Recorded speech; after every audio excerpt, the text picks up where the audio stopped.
In this video, we're going to be talking about how we currently teach young people about slavery and how we maybe should be teaching young people about slavery. So I'm a teacher, so I've seen it from both perspectives. Now, let me tell you what it was like growing up and being taught about slavery. So I was told in a very black and white manner, Africans were enslaved and white folks did the enslaving. This was a large bulk of black history. And then, of course, they would sprinkle some MLK, some Malcolm X, Rosa Parks, and then I'll see you next year for Black History Month. So that was the narrative.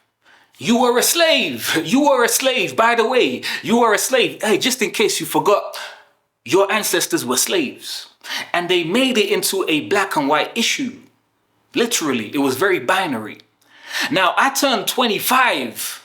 And when I turned 25, just by doing my own reading and research, I encountered the Arab slave trade, which preceded the transatlantic slave trade and was much more egregious in terms of the actual journey.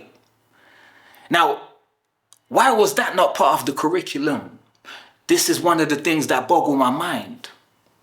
It felt to me every time Black History Month would come through, the self-esteem would almost drop because it's just another reminder, hey, in case you forgot, your ancestors were slaves. And there's a danger in teaching people in this black and white manner that resentment might build up.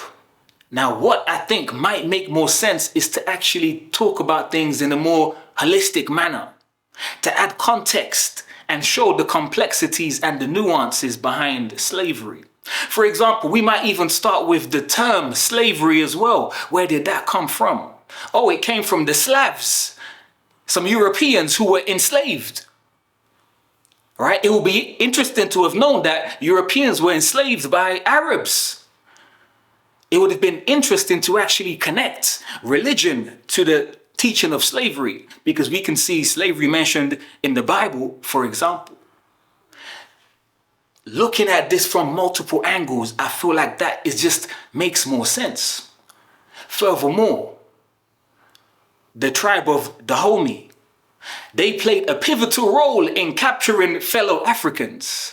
Now, that's another perspective that wasn't really taught. The way I grew up, I thought that, the white folks did the enslaving and that was it. But of course, there were Africans who were enslaving other Africans. Now, it would have been nice to know that too, to understand the nuances of this and to not make it a black and white issue.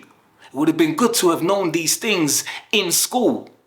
Another example, modern day slavery. You could also teach people about slavery by talking about modern day slavery. They say there's more slaves now than there has ever been. So how we frame the issue is important, because I wasn't aware that modern slavery was really a thing until I got older. I thought that slavery is something that we had gotten past as a society, only to find out that it is still very much being practiced around the world. So all of this would have given me a more holistic understanding about the world, my place in it, compared to the very black and white depiction that I was given. These are some of my thoughts about how we could actually improve the teaching of slavery to young people, right? To add context and to teach it in a very holistic manner. Of course, the conversation doesn't end here. What do you think? What kind of experiences did you have in terms of learning about slavery? What do you think about Black History Month, the notion of that? Ultimately, I think that Black History Month should be subsumed within the curriculum, right? It should be fully integrated within the curriculum. That's just my perspective though, but I'm keen to hear your thoughts.